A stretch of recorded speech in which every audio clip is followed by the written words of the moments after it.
So we've been discussing about the principle of good faith.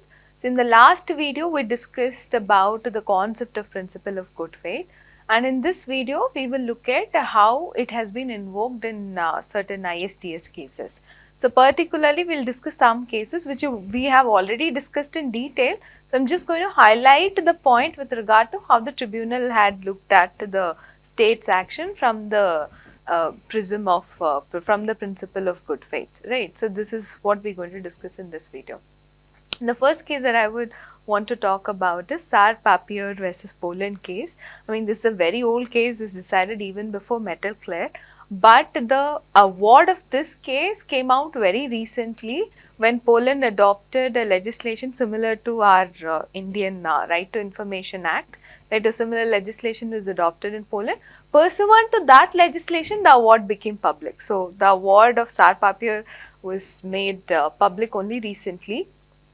So that award is very interesting for us because this case, even though it's a very old case, in this case a principle of good faith was invoked by the Sar Papier tribunal.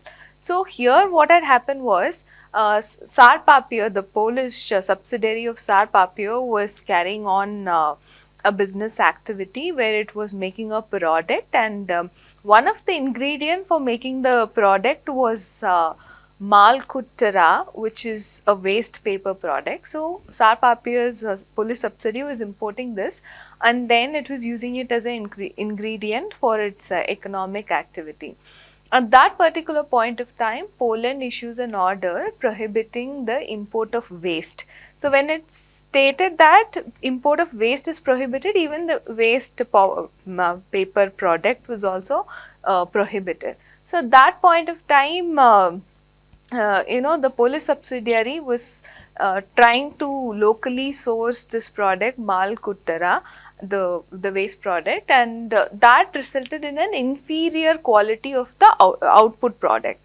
So Sar Papier subsidiary was not happy with locally sourcing this particular ingredient. So here they stated that the import ban of waste and the import ban of this particular thing resulted in expropriation of its investment. So that is what the tribunal had to look at. So what is the stand of review that the tribunal applied here is that the tribunal relied on domestic laws. So basically it relied on German laws, and it even we could see that the Sar Papier tribunal invoked or applied the principle of good faith by referring to a Swiss judgment, Switzerland law. So we could see that domestic laws were incorporated, and especially when it looked at when it applied the German law. So the German law and the Swiss law, all of these had the concepts of doctrine of proportionality, doctrine of margin of appreciation, principle of good faith, and all of that. In fact, if you look at this German law theory, Sonderkopfer, right? So that is the doctrine of proportionality is inherent in that German law concept, right? In that case, when Sar Papier tribunal relied on certain national laws, we could see that these principles anyway got applied to the facts of the case. So here Sar Papier tribunal stated that it will not look at the corporate purpose of the company, but rather it will look at the economic reality. So why it will look at the economic reality? Then the tribunal was referring to a German law concept, and it stated that by even though the option was there with the company to locally source Malkuttara, and that was not an economically feasible one because output product was an inferior one, right? So Sar Papier tribunal concluded by saying that the export ban of Malkuttara had cut off the lifeblood of the company itself, and that has affected the operations of the investor. So here, even with regard to reviewing the actions of Poland, what the Sar Papier tribunal stated was it applied the principle of good faith by referring to a Switzerland judgment and stated that there was a very broad interpretation of waste. Right. So then it found in favor of the investor and stated, decided against Poland also. So one of the things that we've been talking about in the past videos is that sometimes arbitral tribunal, many times, not just sometimes, many times apply standards of review that has its origin in private law. But if we see, Sar Papier had applied comparative public law, although it referred to different national laws, German laws, Swiss laws and all of that, we could see that comparative law was applied. But again, this is little different in the sense we've been talking about applying comparative public law in order to defend the interest of the host state, right? But here, Sar Papier Tribunal applied public law in order to find in favor of the investor. So that is, I mean, it's probably the irony here.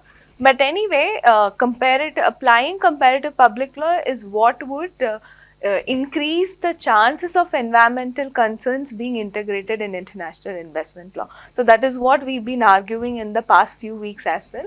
And one of the principle, even in this particular video, the principle of good faith, again should be applied while reviewing the state action. So this is how the Sar Papier Tribunal applied the principle of good faith. So the next case that I want to highlight is S.T. Myers case. In S.T. Myers, and this is also a case that we've already discussed in detail. If you look at the 6th week of the course, you will find detailed examination of S.T. Myers case. So in S.T. Myers case, one particular aspect, the aspect is with regard to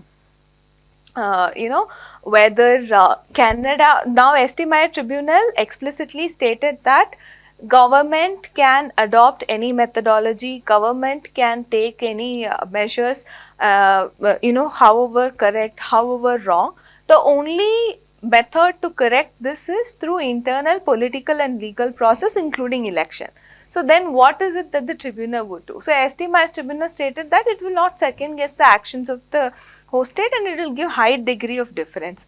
But with regard to the interim order and with regard to the subsequent export ban, here if it wanted to, the tribunal stated that it will examine the actions of Canada by examining if it had undertaken a risk evaluation. So basically here we could say, I mean, explicitly S.T. Meyer Tribunal did not invoke the principle of good faith, but inherently if we see, I mean, if we could easily infer that by it is checking, the tribunal is examining whether the Canada had tried to do the weighing and balancing act.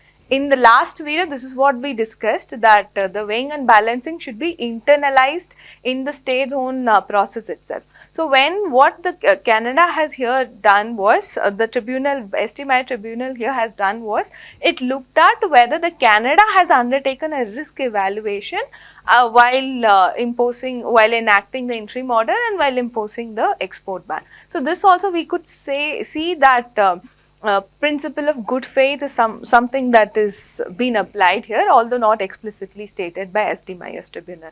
So in the next case, Methanex case also, if you remember the facts of this case again from the 6th week of the course, you would know that the UC report, University of California, submitted a report, and based on that report, Governor Davis enacted an order banning MTBE and all of that. So you know about the factual circumstance of the case. Now the claimant in this case contended that the UC report was a sham report, right? So the again the Methanex Tribunal had to decide if the UC report was a politically sham report or was it based on sufficient scientific evidence. One of the contentions taken by the claimant was it was substantially underfunded. Right. So when it was underfunded, it was just a political exercise, and that is what the line of argument that the claimant was taking.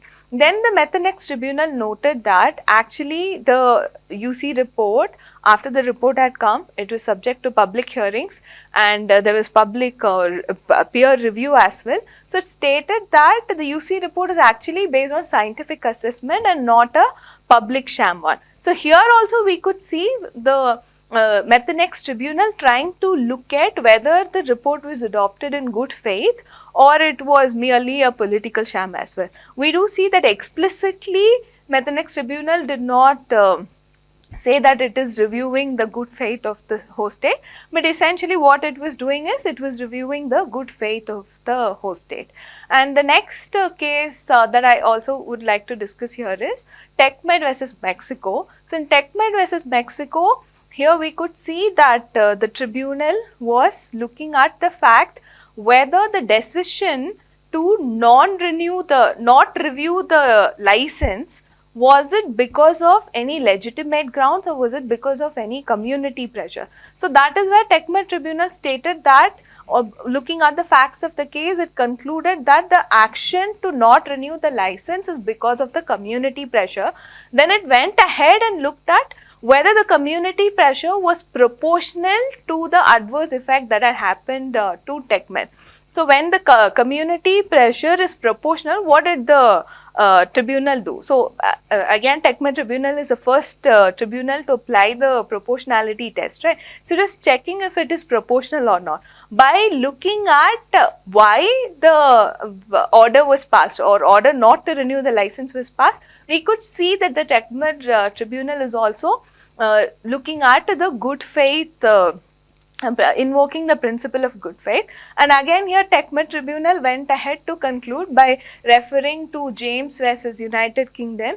It stated that non-nationals versus nationals, since non-nationals, the foreign investors, do not participate in the election, and when they do not have these political rights, then at least they should have been made part of the meeting where the decision to not renew the license was taken. So that was also not communicated. So they were not even consulted while taking the decision. So that TechMed tribunal found to be not proportional, and then they went ahead and found that there was indirect expropriation. So here also we could see that essentially the tribunal was examining whether the measure was adopted in good faith or was it adopted because of even with regard to community pressure, it could be because of good faith. Community pressure could be because of an adverse environmental reasons as well, right?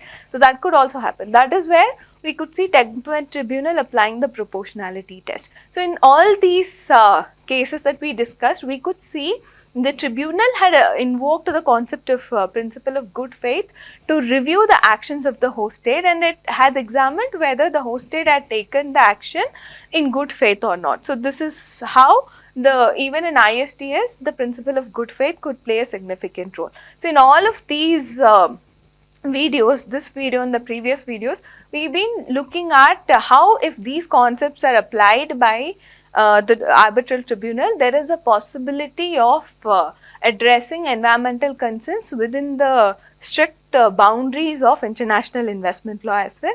So this is something that that is clearly a possibility. It can happen. So we could stay that, I mean, we can follow the footsteps of Berkweit and Stratton and say that the arbitral tribunal, at least while hearing an environmental regulatory measure, should prefer to apply comparative public law standards of review while reviewing while examining the measures that were taken by the host state, especially the ones for the protection of the environment. So with that, I will conclude this lecture on principle of good faith. So we will look at other concept, especially with regard to fair and equitable treatment, in the next video, and that will be our next lecture. Thank you.